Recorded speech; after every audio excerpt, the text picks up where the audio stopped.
బావ తెలుసుగా? బావ తెలీదా నీకు? తెలుసు తెలుసు తెలుసు. వర్షాలు అవి అవుతాడమ్మా, తెలుదా?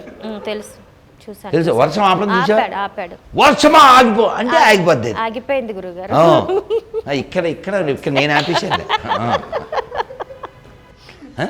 వీళ్ళు వర్షాలు ఆపేస్తారు, వరదలు ఆపేస్తారు. మరి గెలుపులు ఎందుకు రావు? నేనేమంటా అంటే వీళ్ళు పెద్ద పెద్ద రోగాలు. నేను అప్పుడు చెప్పాను బావగారు, వాళ్ళ బావకి చెప్పాను. నేను ఏం చెప్పానంటే, సార్ ఈ పాస్టర్లకి 15,000 ఇస్తున్నారు, 5 పదులు ఇవ్వండి సార్, 50,000 ఇవ్వండి సార్. ఇంకెవడైనా ఆంధ్రాలో ఎంబీబీఎస్ చదివితే మాత్రం బాగుండదని చెప్పాను. ఎంబీబీఎస్ అని బోల్ డబ్బులు కదా, మంచికి 2 కోట్లు, లక్షలేటి కోటిన్నర ఎంత నాన్న? 1.5 ఎంత అవుద్ది? ఎందుకని డబ్బులు వేస్ట్?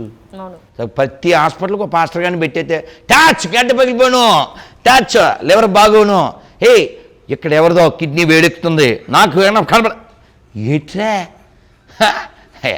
అందుకని అది బోకు, వాళ్ళ మతం జోకు, వాళ్ళ గాడికి వేసింది మేకు, వాళ్ళు తినేది పాసిపోయింది కేకు, మనం చెప్పాలి దగ్గర రాకు. గురుగారు నిజంగానే ప్రస్తుతం ఉన్న మన ఇదిలో చాలా నాన్న ఒక్క నిమిషం, ఈ వీడియో కింద నన్ను తిడతారు కదా, వాళ్ళు మీ నాన్న పేరు చెప్పగలిగితే తిట్టండి, వాళ్ళు మీ నెంబర్ పెట్టగలిగితే కూడా తిట్టండి, పోనీ నేను నెంబర్ పెడితే ధైర్యంగా మాట్లాడగలిగే తిట్టండి. అందరూ ఇక్కడ వాళ్ళకే పుట్టారురా బాబు, మీ ఇంటికి ఎవరు రాలేదని నేను నమ్ముతున్నా, మీరు నమ్మకపోతే నేను ఏం చేయలేను, నువ్వు చెప్పమ్మా. సో ఇప్పుడున్న ఈ ఇదిలో మనం ఎన్నో రకాల పూజలు ఇవన్నీ చాలా ఎక్కువగా ఇది చేస్తున్నారు. ఒక్కసారి నాన్న మధ్యలో వస్తున్నా, క్షమించాలి.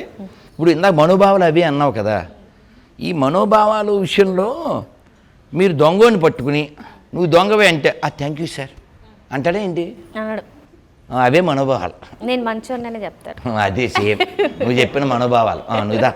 సో గురుగారు మనకి ఇప్పుడు నిజంగానే మీరు చెప్పిన గొప్ప గొప్ప వ్యక్తుల ఈ వరుస ఏదైతే ఉందో మోక్షానికి సంబంధించి నేను శాంపిల్ చెప్పాను నాన్న. అవును, శాంపిల్ చెప్పాను.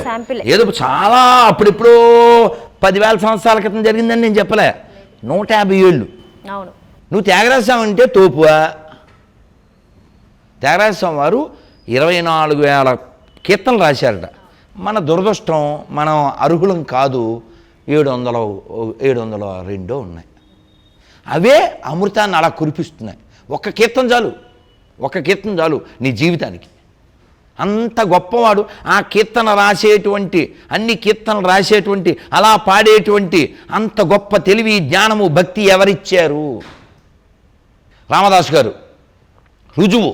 రాముడు వచ్చాడు, ఏంటి గోల్కొండ, రాముడు వచ్చాడు, ఉన్నాడు, గోల్కొండ నిదర్శనం.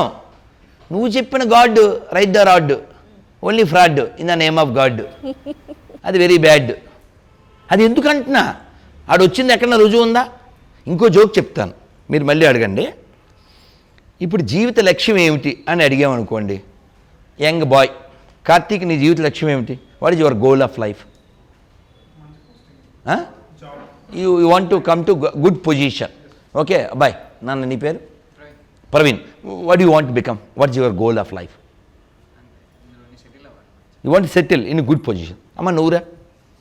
అంతే, మా అమ్మాయిని బాగా చూసుకోవాలనుకుంటున్నాను. అది మంచి తల్లి, మా చెల్లి మంచి తల్లి. ఒరే నువ్వు చెప్పు, అందరికంటే చిన్నోడివి, నువ్వు 10 ఏళ్ళ తర్వాత ఏమవ్వాలనుకుంటా? ఆఫ్టర్ 10 years ఐపీఎస్ కొట్టండి రా. తప్పు లేదు కదమ్మా, everybody have aim, nothing wrong. So దొంగోడికి పెద్ద దొంగ అవ్వాలనుకుంటాడు,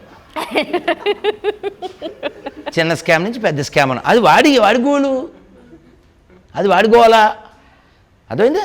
అలా మానవ జీవిత లక్ష్యాలు ఇవి కాదు అసలు. యాక్చువల్గా ఈ శరీరం ఏదైతే ఉందో ఇది పడిపోతుంది. ఐస్ క్రీమ్ నువ్వు తిన్నా కరిగిపోద్ది, తినకపోయినా కరిగిపోద్ది. కాబట్టి ఇది పడిపోయే లోపల ఇది ఎవడిచ్చాడు, ఎందుకు ఇచ్చాడు, ఇది ఎవడిచ్చాడు, ఎందుకు ఇచ్చాడు? కేవలం రోగాలు తగ్గించుకోవడానికి దేవుడి దగ్గరికి వెళ్ళకూడదు. ఎందుకని? నువ్వు ఏం చేసినా దీనికి రోగం వస్తుంది. పెద్ద పెద్ద రోగాలు తగ్గించగలిగే ఈ సోకాల్డ్ పెద్ద గొర్రెలు లేదా ముష్టి కలజోళ్ళు లేకపోతే వాళ్ళు బుక్ చదవలేరు. అంటే powerful glasses, powerless pieces. So కాబట్టి ఈ శరీరానికి రోగం వస్తుంది. జన్మ, మృత్యు, జర, వ్యాధి, దుఃఖ, దోషాను దర్శనం భౌతిక చెప్తుంది. నువ్వు దీనికోసం టైం వేస్ట్ చేయకు. ఏమంటే తలనొప్పి తగ్గాలంటే అన్నా మంత్రం చెప్పండి. మంత్రాలకి చింతకాయలు రాలవరా, మంత్రాలకి చింతలు రాలుతాయి. ఏంటి? నీ మనస్సులో ఉన్న బాధ పోతుంది, అందుకు మంత్రం. అదేందమ్మా? అందుకని మనం వైజ్గా ఉండాలి, గుడ్డిగా ఉండద్దు. నువ్వు ఏం చేసినా చచ్చిపోతావు, ఏం చేయకపోయినా చచ్చిపోతావు, ఏం చేసినా రోగం వస్తుంది, ఏం చేసినా చెప్పినా ముసలి అయిపోతావు. సో దీనికోసం టైం వేస్ట్ చేస్తావేంటి? అసలు ఇది ఎవడిచ్చాడు, ఎందుకు ఇచ్చాడు? అందుకని సెర్చ్, పరిశీలన చేయి, పరిశోధన చేయి. భగవంతుని ఎలా పట్టుకోవాలో దానికోసం పట్టుకున్న వాళ్ళు ఎవరో, సక్సెస్ అయిన వాళ్ళు ఎవరో ఆ మార్గాన్ని వెతికి వెళ్ళాలి. అంతేగాని ఈ పిచ్చి గొర్రెల్లా మాత్రం డోంట్ బికమ్.